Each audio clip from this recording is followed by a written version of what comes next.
दोस्तों नमस्ते। दोस्तों मैं डॉक्टर नित्यानंद। दोस्तों आज हम लोग बात करेंगे पाइल्स, जिसको हेमोरॉइड्स भी बोलते हैं। तो पाइल्स क्या होता है, इसमें लक्षण क्या आते हैं, इसका कारण क्या होता है और कैसे हम समझेंगे कि ये इसको पाइल्स है। दोस्तों क्या होता है, यदि एनस में, जिसको आमतौर पे मल द्वार या गुदा द्वार बोलते हैं, उसमें यदि कोई भी प्रॉब्लम होती है, जैसे कि फिस्टुला हो गया, जैसे फिशर हो गया, तो लोग पाइल्स, उसको जनरली लोग बोलते हैं पाइल्स हो गया या बवासीर हो गया है। तो दोस्तों इसको भी हम बहुत शार्ट में समझेंगे कि कैसे हम पाइल्स, फिशर, फिस्टुला, इन तीनों को डिफ्रेंशिएट कैसे करें। तो दोस्तों स्टार्ट करते हैं। सबसे पहले पाइल्स क्या होता है दोस्तों।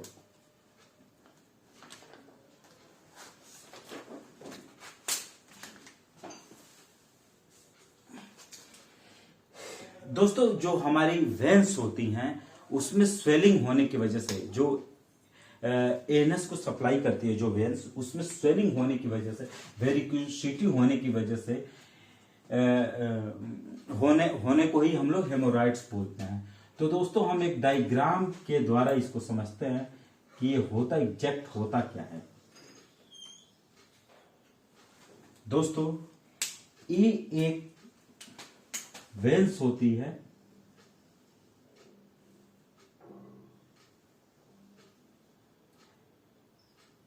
इसकी ब्रांचेज होती हैं।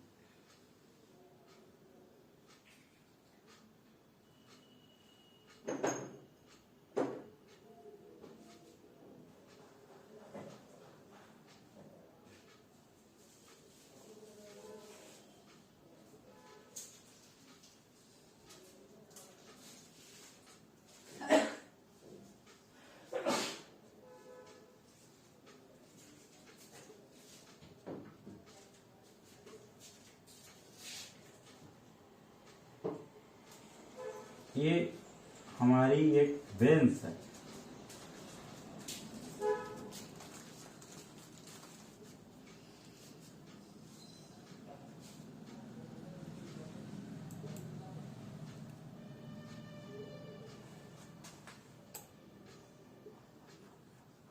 वेन है, ठीक है दोस्तों। ये वेन्स का नाम है दोस्तों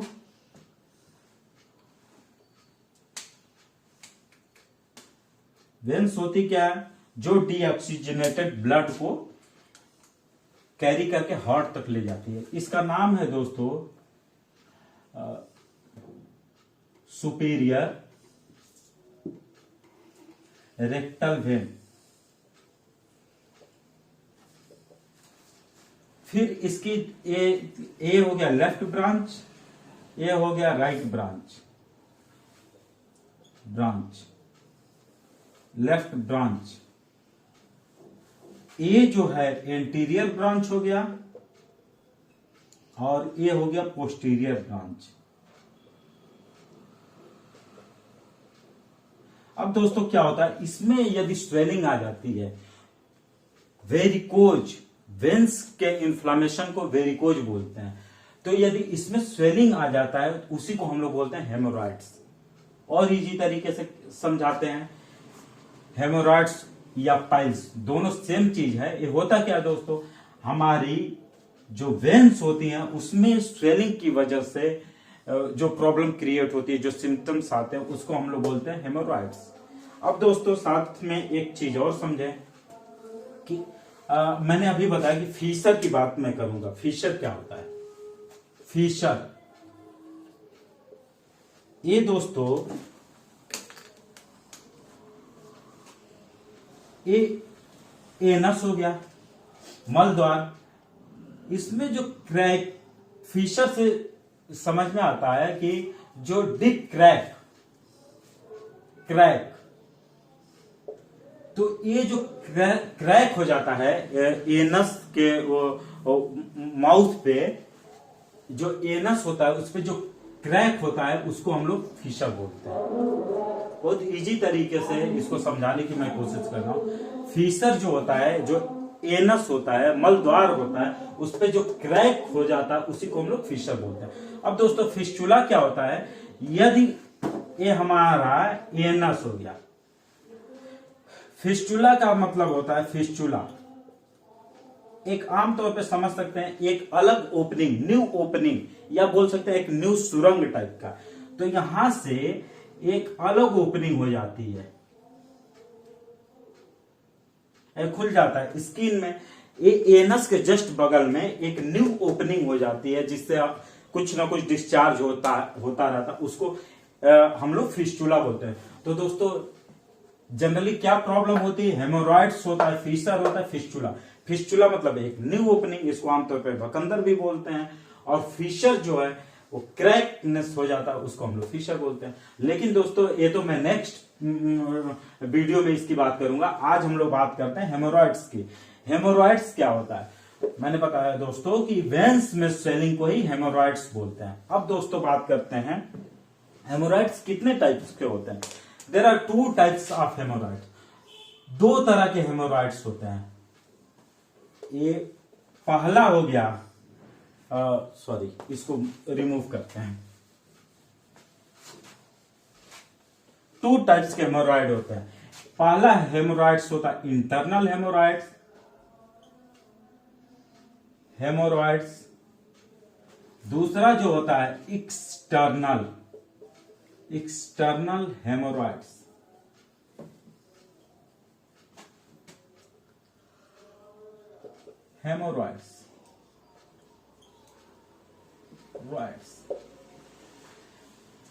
अब दोस्तों हम लोग बात करेंगे हेमोरॉइड्स 2 टाइप्स के होते हैं। फर्स्ट इंटरनल हेमोरॉइड, दूसरा होता है एक्सटर्नल हेमोरॉइड, जो कि नाम से ही पता चलता है। इंटरनल मतलब अंदर और एक्सटर्नल मतलब बाहर। दोस्तों तो सबसे पहले हम लोग स्टार्ट करते हैं इंटरनल हेमोरॉइड्स क्या होता है। इंटरनल हेमोरॉइड्स में क्या होता है दोस्तों, जो एनल के म्यूकोसा में वेंस जो होती है उसमें स्वेलिंग आ जाती है। ये हमारा एनस हो गया, इसके जो म्यूकोसा में जो वेंस है उसमें स्वेलिंग आ जाती है, उसको हम लोग बोलते हैं स्वेलिंग या वेरिकोसिटी या वेंस, उसको हम लोग बोलते हैं इंटरनल हेमोरॉइड्स। अब दोस्तों इसमें सिम्टम्स क्या आते हैं? सिम्टम्स से पहले कारण देखते हैं दोस्तों कि इंटरनल हेमोरॉइड्स के कारण क्या होते हैं। तो इसको कारण को याद करने का एक मैं ट्रिक बनाया हूं, BPHC3। BPHC3 बी से उसको जिसको बेनाइन हाइपरट्रॉफी ऑफ प्रोस्टेट, यदि व्यक्ति को प्रोस्टेट हो तो उसको इंटरनल हेमोरॉइड्स हो सकते हैं। पी से क्या होगा? प्रेगनेंसी। जो प्रेग्नेंट जो है उनको, जो लेडीज प्रेग्नेंट है उनको हेमोरॉइड्स होने के चांसेस होते हैं। दोस्तों क्यों होते हैं थोड़ा इसको भी एक्सप्लेन करते हैं। क्या होता है कि रेक्टम जो होता है उस पे प्रेगनेंसी की वजह से बच्चा बेबी जैसे जैसे ग्रोथ करता है, उसके रेक्टम पे जहां पे स्टूल स्टोर होता है वहां पे दबाव बनने लगता है, जिसकी वजह से क्या होता है दोस्तों कि इंटरनल हेमोरॉइड्स होते हैं। ये यस से हो गया हेरिडेटरी। अगर फैमिली हिस्ट्री में यदि पाइल्स है, हेमोरॉइड्स है, तो उसको होने के चांसेस ज्यादा रहेंगे। ये पहला सी से सिरोसिस ऑफ लीवर, जिसको सिरोसिस ऑफ लीवर है उसको इंटरनल हेमोरॉइड्स होने के चांसेस होंगे। नेक्स्ट सी कफिंग, क्रोनिक कफ। अगर पुरानी खांसी, बहुत दिन से व्यक्ति खांस रहा है तो उसको भी होने के इंटरनल हेमोरॉइड्स होने के चांसेस होंगे। तीसरा सी से हम निकालेंगे दोस्तों कफिंग और सिरोसिस और कॉन्स्टिपेशन। वो व्यक्ति, कॉन्स्टिपेशन का मतलब होता है लैट्रिन का सख्त होना, या स्टूल यदि कड़ा होता है, तो यदि किसी व्यक्ति को कॉन्स्टिपेशन है तो उसको भी इंटरनल हेमोरॉइड्स होने के चांसेस बढ़ जाते हैं। अब दोस्तों बात करेंगे सिम्टम्स क्या आते हैं इंटरनल हेमोरॉइड्स में। दोस्तों क्या सिम्टम्स आते हैं, तो इसके लिए बैड P3। पहला बी से हो गया ब्लीडिंग। दोस्तों यदि हेमोरॉइड्स इंटरनल है तो सबसे पहला जो लक्षण आएगा ब्लीडिंग होगा, उसको पेशेंट को एनस के रास्ते उसको ब्लीडिंग होगा। ए से हो गया एनीमिया। अगर सीवियर ब्लीडिंग होगा तो दोस्तों उसको खून की कमी भी हो सकती है। ठीक। डी से डिस्चार्ज। दोस्तों उसको क्या होगा, डिस्चार्ज होगा उसके लाइटिंग के रास्ते से, चूंकि सेंसिटिविटी होने की वजह से उसको डिस्चार्ज होने लगेगा। फिर पी से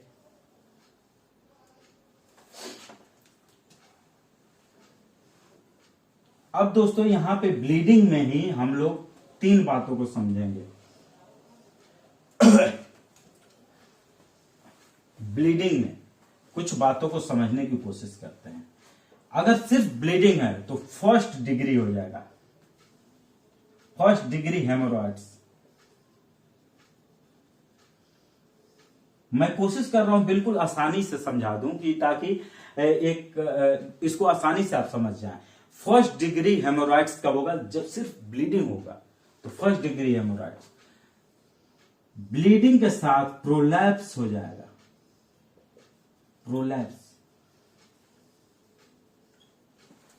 अगर प्रोलैप्स होगा और साथ में ब्लीडिंग है तो उसको बोलेंगे फर्स्ट डिग्री।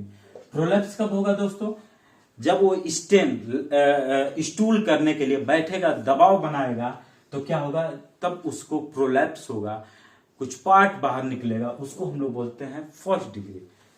सेकेंड क्या होता है दोस्तों, ब्लीडिंग तो हो ही रही है दोस्तों, ब्लीडिंग हो ही रही है, साथ में उसका जो पार्ट है कंटिन्यूअस बाहर है, उसको फिंगर से मैकेनिकल यूज करके अंदर करना पड़ रहा है, तो उसको बोलेंगे फर्स्ट डिग्री। तो ये हो गया, ये सेकेंड डिग्री था, ये थर्ड डिग्री।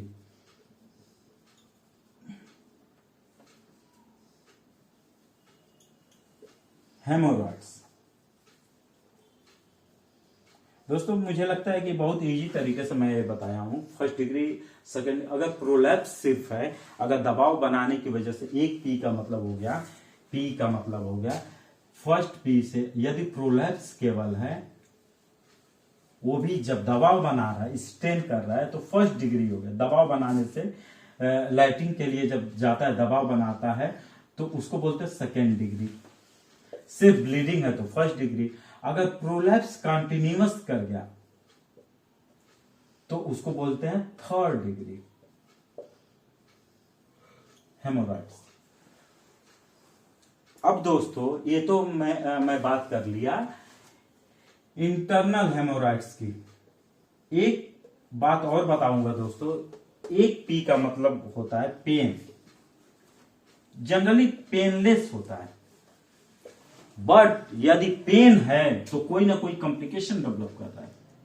पेनफुल यदि होता है, if pain develop, then generally internal haemorrhoid painless होता है, लेकिन यदि पेनफुल है तो कोई ना कोई उसको कॉम्प्लिकेशन डेवलप कर रहा है, जिसकी वजह से इंटरनल हेमोरॉइड्स है। अब दोस्तों हम लोग बात करेंगे, फर्स्ट हेमोरॉइड्स को हम लोग समझ गए, इंटरनल हेमोरॉइड्स को। अब सेकेंड पार्ट को समझते हैं, जो मैं बोला था haemorrhoids. There are 2 types of haemorrhoids, first internal haemorrhoids, second external haemorrhoids. External haemorrhoids क्या होता है, एक्सटर्नल हेमोरॉइड्स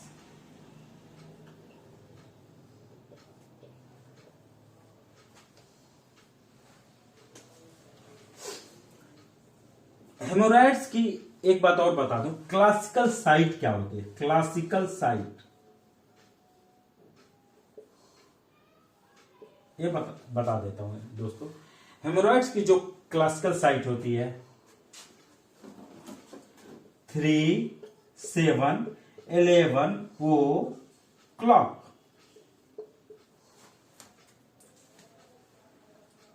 3, 7, 11 ओ क्लॉक, इसको कैसे समझेंगे दोस्तों, ये हमने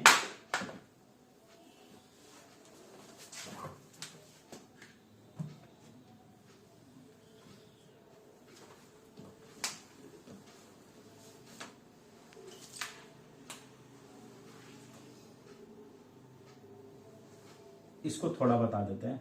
ये जैसे हमने घड़ी की सुई ले लिया, 12 लिख दिया, 6 लिख दिया, 3 कर दिया, 9 कर दिया, तो 11 यहां जाएगा। तो दोस्तों यहां कर देते हैं,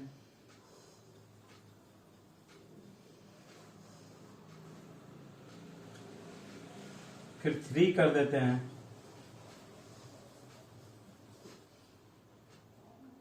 6 यहां किए हैं तो ये 7,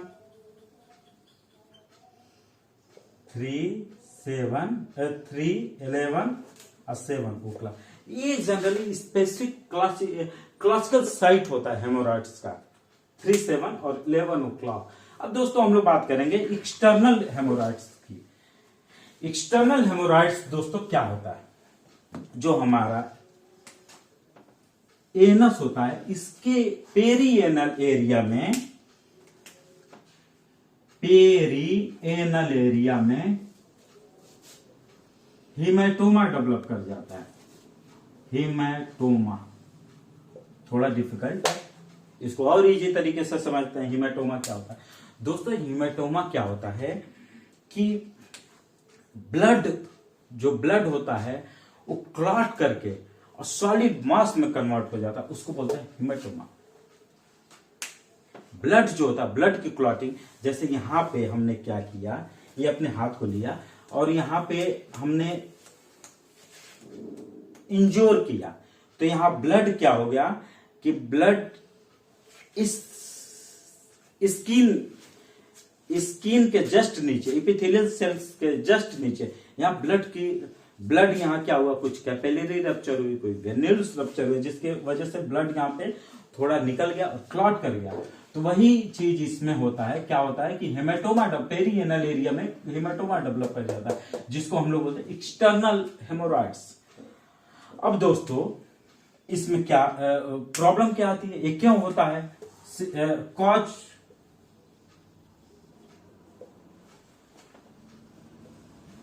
स्ट्रेनिंग ऑफ स्टूल।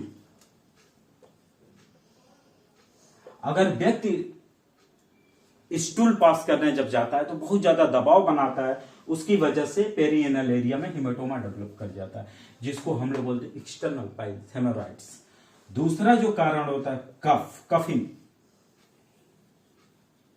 यदि बहुत खांसी आ रही है, पेशेंट को कंटिन्यूअस खांसी आ रही है, तो फिर क्या वहां पे एक्सटर्नल हेमोरॉइड्स होने के चांसेस हो जाते हैं। तीसरी जो बात है दोस्तों, ये हैवी वेट लिफ्टिंग।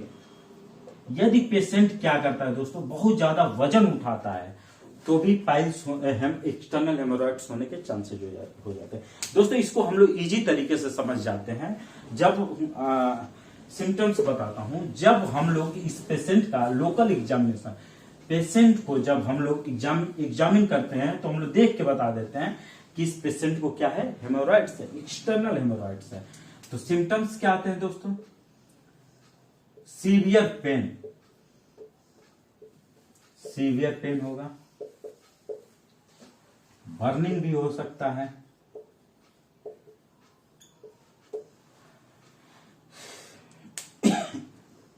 दोस्तों एक्सटर्नल और इंटरनल हेमोरॉइड्स यदि किसी को है तो हम मैनेजमेंट क्या करें, उसको परहेज क्या बताएं। तो परहेज में दोस्तों हम लोग क्या करेंगे कि उस पेशेंट को बोल रहे हैं कि लिक्विड डाइट ज्यादा से ज्यादा ले, मतलब तरल पदार्थ का सेवन ज्यादा से ज्यादा करे, तेल मसाला खाना कम से कम कर दे। यदि बहुत ज्यादा ब्लीडिंग हो रही है या बहुत सीवियर पेन है, एक्सटर्नल हेमोरॉइड्स है या इंटरनल हेमोरॉइड्स है, तो थोड़ा बेड रेस्ट कर ले। साथ ही साथ फाइबर युक्त डाइट ले, वैसा खाना ले जिसमें फाइबर ज्यादा हो। दोस्तों ये हमने बता दिया कि एक्सटर्नल हेमोरॉइड्स और इंटरनल हेमोरॉइड्स क्या होते हैं। साथ ही साथ मैंने ये बताया कि फिस्टुला को और फिशर को कैसे इजी तरीके से पहचाने, हम कैसे हम समझ सकते हैं कि फिशर क्या होता है, फिस्टुला क्या होता है या हेमोरॉइड्स क्या होता है। गांव में लोग अक्सर एक समस्या आती है, जो हम लोग के पास पेशेंट आते हैं, बोलते हैं डॉक्टर साहब हमको पाइल्स हो गया, बवासीर हो गया। जब मैं तो अक्सर एग्जामिन करता हूं पेशेंट को, तो पता चलता है कि नहीं ये तो इसको फिस्टुला है या इसको पेशेंट को फिशर है। तो उसके अकॉर्डिंगली यदि मेडिसिन दी जाती है तो पेशेंट को काफी फायदा होता है। तो दोस्तों अब हम लोग बात करेंगे होम्योपैथिक मेडिसिन की। क्या हेमोरॉइड्स होम्योपैथिक मेडिसिन से सही हो सकता है? बिल्कुल। हेमोरॉइड्स बहुत इजीली होम्योपैथिक मेडिसिन से सही होता है। बस पेशेंट को क्या करना है, अपनी डाइट में चेंज करना है। ऐसा खाना खाना है जिससे कि उसका कॉन्स्टिपेशन यदि है तो कॉन्स्टिपेशन सट आउट कर दिया जाए। अगर कॉन्स्टिपेशन हम पेशेंट का सट आउट कर देते हैं तो 20% वहीं पेशेंट को रिलीफ मिल जाता है। तो दोस्तों पहली जो मेडिसिन मैं यूज करता हूं है होम्योपैथिक मेडिसिन। दोस्तों बात करते हैं हेमोरॉइड्स में कौन सी होम्योपैथिक मेडिसिन है जो बहुत ही अच्छा वर्क करती है। पहली मेडिसिन है कोलोनसोनिया 30। कोलोनसोनिया 30 इसको क्या टीडीएस लेना है दोस्तों, सुबह दोपहर शाम 4 गोली। कोलोनसोनिया क्या बोलता है, ड्यूरिंग प्रेगनेंसी। मैंने एक कारण बताया भी था कि प्रेगनेंसी की वजह से भी हेमोरॉइड्स, इंटरनल हेमोरॉइड्स होते हैं। यदि प्रेगनेंसी के समय यदि हेमोरॉइड्स होता है तो वो इसमें बहुत अच्छा वर्क करता है। साथ ही में पेशेंट को लगता है कि स्टिक उसके एनस में इंटर हो गई है, इस टाइप का होता है। बहुत सेंसिटिविटी रहता है, पेन रहता है, कॉन्स्टिपेशन रहता है, तो उसमें क्या होगा, कोलोनसोनिया बहुत ही अच्छा वर्क करती है। कॉन्स्टिपेशन यदि लाइटिंग कड़ी हो रही है तो कोलोनसोनिया अच्छा वर्क करती है। दूसरी जो मेडिसिन है बहुत ही अच्छी मेडिसिन है दोस्तों, नक्स वोमिका 30 टीडीएस। यदि एल्कोहलिक पेशेंट हो, साथ में कॉन्स्टिपेशन हो, यदि कॉन्स्टिपेशन हो, एल्कोहल लेता हो पेशेंट, और यदि उसको पाइल्स है तो इसको 4 गोली सुबह दोपहर शाम दे, ये भी बहुत अच्छा वर्क करती है। साथ ही साथ एक मेडिसिन मैं और चलाता हूं, येलो टैब। यदि कॉन्स्टिपेशन है तो येलो टैब क्या करें दोस्तों, 2 टैब रात में सोते समय, 2 टैबलेट रात में सोते समय दे दें तो ये भी बहुत अच्छा दोस्तों काम करता है। दोस्तों ये छोटी सी बात हो गई पाइल्स के लिए हम लोग क्या कर सकते हैं, लेकिन दोस्तों बहुत ही इंपॉर्टेंट चैप्टर है और बहुत इंपॉर्टेंट टॉपिक है जिसके बारे में हम लोग बात किए हैं। कृपया यदि पसंद आए तो लाइक करें, सब्सक्राइब करें। Thank you.